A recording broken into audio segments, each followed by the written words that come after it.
वैसे तो कहा जा रहा है कि मकर संक्रांति के बाद बिहार में क्रांति हो सकती है, यानी कि सियासी खेल हो सकता है।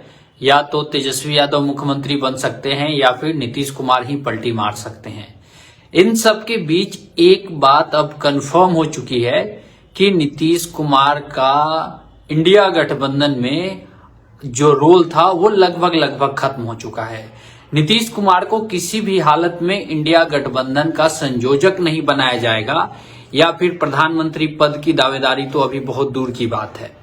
इसके पीछे जो कारण है वो बहुत दिलचस्प है। दरअसल नीतीश कुमार जिस तरीके से आजकल वो व्यवहार कर रहे हैं, यानी उनका जो बिहेवियर है, उसकी वजह से नीतीश कुमार का इंडिया गठबंधन में कोई बड़ा ओहदा मिल पाना नीतीश कुमार के लिए मुश्किल हो गया है। क्योंकि कल ही ललन सिंह का इंटरव्यू आया है जिसमें ललन सिंह ने ये कहा है कि वो पहले ही राष्ट्रीय अध्यक्ष के पद से इस्तीफा देना चाहते थे, लेकिन नीतीश कुमार ने तब कहा था कि अगर आप राष्ट्रीय अध्यक्ष के पद से इस्तीफा देंगे तो मैं अपना सर दीवार में मार लूंगा। आप लोग समझते जाइए कि नीतीश कुमार जी के साथ प्रॉब्लम कहां हो रही है।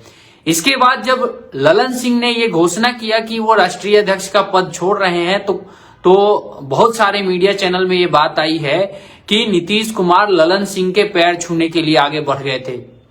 इसके अलावा आप लोग अभी हाल फिलहाल में आप लोगों ने एक वीडियो देखा होगा जिसमें नीतीश कुमार स्टेज की तरफ जा रहे होते हैं और जो एक महिला जो प्रेजेंटर है, ये महिला जो एंकर है, उसकी तरफ जाते हैं और वहां से करीब से कुछ कह के निकल जाते हैं। उसको मतलब सभ्य तो नहीं कहा जा सकता है, खास तौर पे अगर नीतीश कुमार के ओहदे को लेके।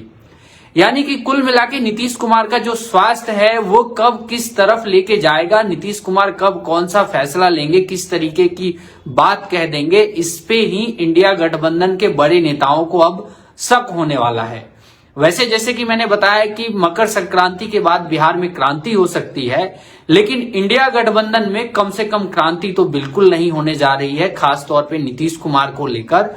क्योंकि जो घटनाक्रम है, जिस तरीके के नीतीश कुमार के अभी व्यवहार में बदलाव आया है, वो कभी किसी मंत्री के गले लग जाते हैं, माथा में माथा रगड़ने लग जाते हैं, किसी के श्रद्धांजलि कार्यक्रम में जाते हैं तो वो फोटो पे फूल नहीं चढ़ा के वहां वो मंत्री के ऊपर ही फूल बरसा के चले आते हैं। आप लोगों को याद होगा अशोक चौधरी जो मंत्री हैं बिहार सरकार में और नीतीश कुमार के बेहद करीबी हैं, उनके घर उनके पिता के श्रद्धांजलि कार्यक्रम में नीतीश कुमार पहुंचे थे और उन्होंने फूल अशोक चौधरी के पिता की तस्वीर के ऊपर चढ़ाने के बदले में वो अशोक चौधरी के सर पे ही ऐसे फेंक के चले आए थे।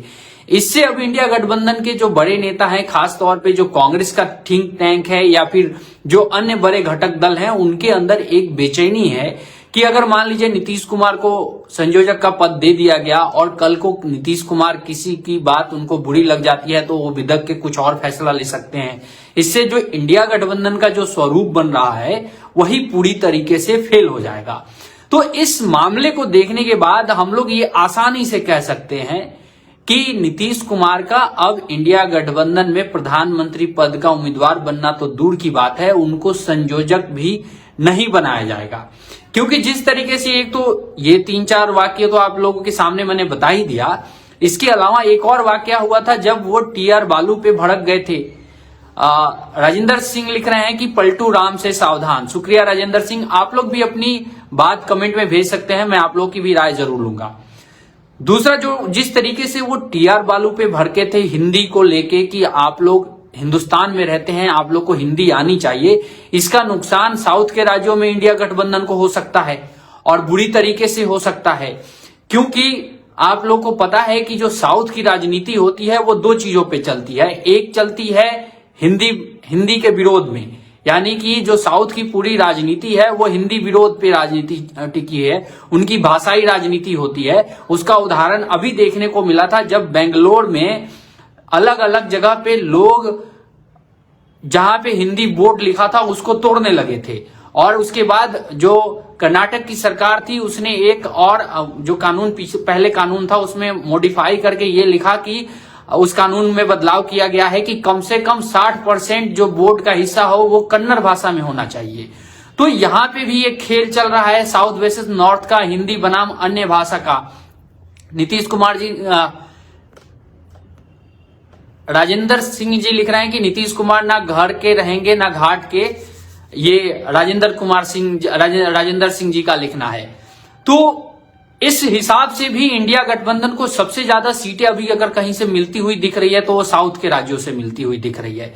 ऐसे में अगर Nitish Kumar south versus north की लड़ाई अगर ज्यादा बढ़ा देते हैं, हिंदी को लेके कहने लगते हैं कि आपको हिंदी आनी ही चाहिए, तो फिर उन राज्यों में भी इंडिया गठबंधन के लिए दिक्कत हो सकती है जहां उनके लिए मुकाबला बहुत आसान है। खासतौर पे तमिलनाडु की बात करें, तेलंगाना की बात करें या फिर केरल की बात करें, इन इलाकों में जहां पे हिंदी भाषी लोगों के खिलाफ लगातार एक तरीके से कैंपेन भी देखने को मिलता रहा है।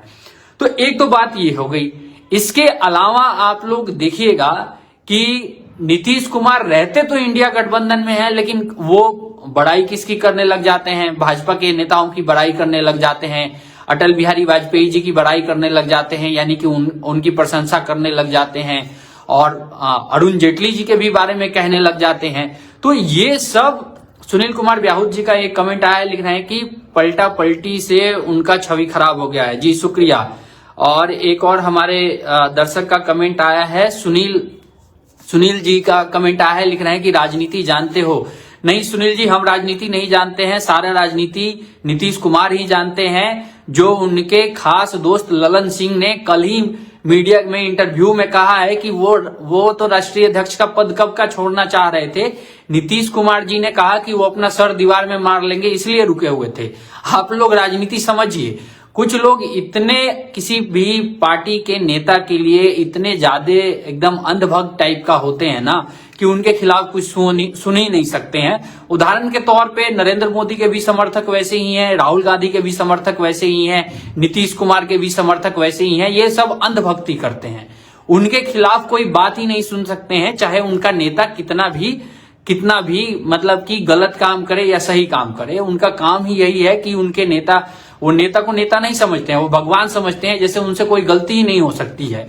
अब राजनीति समझने की बात क्या है? राजनीति पहले तो सुचिता से होती है। अब राजनीति यही है कि नीतीश कुमार जी लालू यादव के खिलाफ लड़के अपना मुख्यमंत्री पद हासिल किए और राजनीति के लिए उन्हीं के साथ चले गए हैं। बिहार की जनता इतनी बेवकूफ है, नीतीश कुमार के पास आज भी जो 2-4-10% वोट है वो लालू यादव के खिलाफ वाला ही वोट है। राजनीति इतनी हमको भी आती है, हम बिहार में ही पैदा हुए हैं, हम कोई बाहर से नहीं है, हम कोई अमेरिका से नहीं आए हैं कि हमको बिहार की राजनीति की समझ नहीं है कि कौन सा जात किस पार्टी को वोट करता है, कौन सी जात की वजह से कौन सा जात राजद को वोट नहीं करता है। आप चलिए गांव में जहां पे राजद के वोट यानी एमवाई मुस्लिम और यादव की आबादी जहां है, वहां के बाकी जात जो होते हैं वो नीतीश कुमार को वोट करते हैं, या फिर जो राजद के खिलाफ लड़ रही होती है पार्टी उसके खिलाफ वोट करते हैं।